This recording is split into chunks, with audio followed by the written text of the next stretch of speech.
આજે વાલીઓ એક આવ્યા હતા, એમ કહેતા હતા કે મારા છોકરાને મેં કેળું બંધ કરી દીધું છે કારણ કે 2 દિવસથી ઉધરસ છે. રોજબરોજ વાલીઓ આવે છે કે પૂછે છે કે કેળા ખાવાથી અમને કફ થાય, બંધ કરી દઈએ. હું એમને એક જ સવાલ પૂછું કે પહેલાં કેળા ખાતો હતો ત્યારે ઉધરસ થતી હતી દર વખતે મેમાં, જૂનમાં કે એની પહેલાં 2-3 મહિનામાં? ના, રોજ ખાય છે, પણ હમણાં ઉધરસ થઈ ગયું એટલે મેં બંધ કર્યું, અથવા હમણાં બધાને અને કફ થાય છે એટલે બંધ કરીએ છીએ.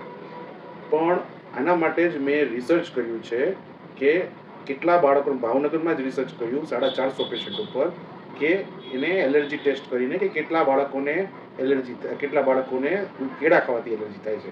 તો કેળાની ખાલી ફક્ત 4%માં જ પોઝિટિવ આવી છે ને. આ એક પછી રિસર્ચ કર્યો છે 450 પેશન્ટમાં, અત્યારે પબ્લિકેશનમાં જર્નલમાં આપ્યું છે કે કેળા ખાવાથી કોઈ જાતનો કફ થતો નથી, કારણ કે 4%માં જ એલર્જી ટેસ્ટમાં પોઝિટિવ આવ્યું, અને જે 4%માં આવ્યું એમાંય શરદી કફ નોર્મલ બાળકોથી ઓછું જ થયો છે.